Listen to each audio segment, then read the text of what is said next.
La parole est à Monsieur Mathieu Darnaud pour le groupe Les Républicains. Merci, Monsieur le Président. Monsieur le Premier ministre, depuis votre nomination, vous n'avez jamais cessé de faire preuve de courage et d'audace. Le retour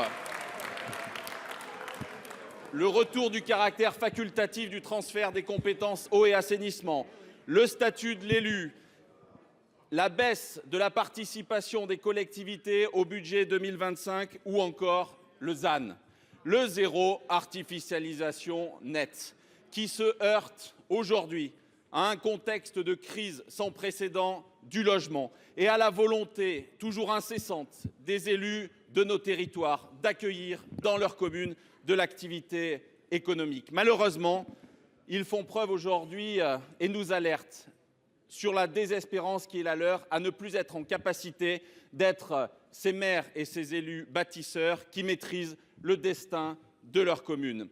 Prompt à trouver des solutions, le Sénat, avec un travail collégial, vient de déposer, grâce à nos collègues Jean-Baptiste Blanc et Ghislain Cambier, un texte dénommé Traces.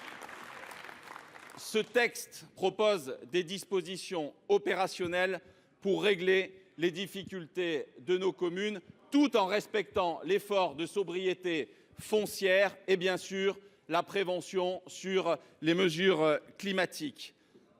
Ce texte trace, Monsieur le ministre, et ce sera l'objet de ma question, êtes-vous prêt à le soutenir? Peut-on espérer, avant son examen, avoir une pause sur la mise en application du ZAN? En un mot, préférez-vous le chemin tortueux du ZAN? Nous préférons la trace sénatoriale. Je vous remercie. Pour vous répondre, la parole est au Premier ministre.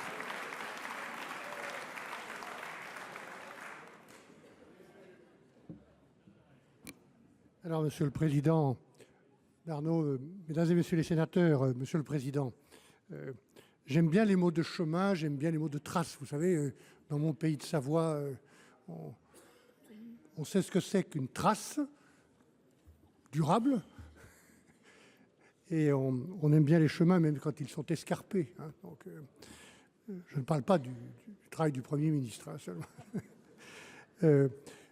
Dans le long parcours qui est le mien, le problème des cheveux blancs que j'ai été très longtemps président d'un département, j'ai été aussi ministre de l'Environnement et de la prévention des risques. Donc, Monsieur le Président, je veux d'abord vous dire que, et sans ambiguïté, nous ne renoncerons pas à l'objectif de sobriété foncière, ni de maîtriser les risques d'une excessive artificialisation des sols. Moi, je n'ai pas oublié les catastrophes auxquelles nous avons dû faire face. Il y en a eu un certain nombre dans les temps passés. Je ne parle pas seulement de ce qui s'est passé à Valence, dans un pays voisin et ami. N'ayons pas les mémoires courtes. Et donc, prenons garde. Et c'est l'objectif du travail qu'on va faire, je le disais tout à l'heure, avec les maires, d'abord sur le terrain, parce qu'ils sont toujours en première ligne quand il y a une catastrophe, un risque, ou à faire face à des problèmes de cette nature. Donc je n'oublie pas ça. Et j'ai appris aussi à cette période que ni les espaces naturels, ni les ressources naturelles ne sont gratuits, inépuisables. Donc on doit faire attention. Je sais que c'est, M. le Président Darnaud, votre état d'esprit aussi, vous l'avez montré dans votre région. Et en même temps, on constate que la législation, la réglementation enserre les maires dans un carcan et comme vous l'avez dit, ils ne peuvent plus exercer cette mission qui est aussi la leur d'être des maires bâtisseurs, hein, pour reprendre vos propres mots. Des infrastructures, des usines, des entreprises qui ne peuvent pas ou qui ne peuvent plus s'installer.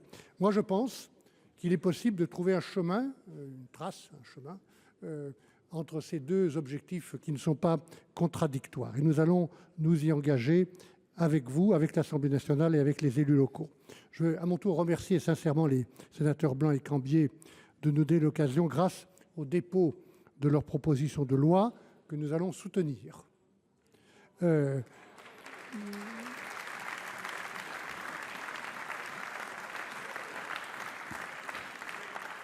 Qui va nous permettre de faire des ajustements, des assouplissements, toujours avec pragmatisme, sur l'application du ZAN.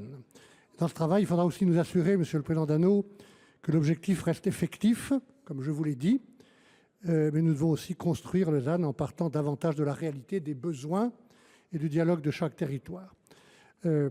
En attendant, nous allons prendre, sous l'impulsion de Catherine Vautrin, plusieurs dispositions pour apporter des souplesses, avant même le vote de ce texte, qui doivent l'être et qui peuvent l'être.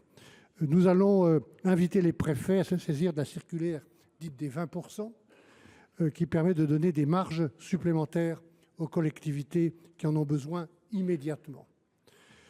2, nous allons modifier aussi les décrets pour que les jardins pavillonnaires ne soient plus considérés comme des surfaces artificialisées.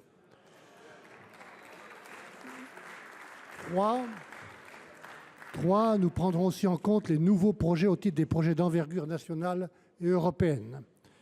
Et je veillerai à ce que les préfets soient informés de notre volonté de changer bientôt la loi pour que les décisions futures soient prises en bonne intelligence avec les maires et en préfigurant en quelque sorte qui sera dans la loi. Je me réserve aussi, Monsieur le Président Dano, la possibilité de prendre toutes les mesures réglementaires qui seront nécessaires à une application intelligente, ambitieuse et souple de cet objectif de protection de l'environnement. Et peut-être enfin, comme vous l'avez suggéré, ça sera la trace du Sénat, qu'on pourrait changer le nom. Ça serait symbolique, mais peut-être aussi le symbole d'un nouvel état d'esprit et d'une nouvelle confiance partagée sur ce double objectif de construire, d'aménager, mais aussi de faire attention à l'environnement. Merci. Président Darnaud.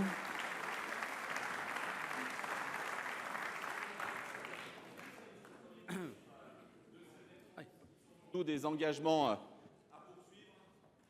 Suivre cette trace, c'est redonner aux maires des capacités d'agir, c'est tout simplement redonner à la France communale du souffle, car elle en a grand besoin.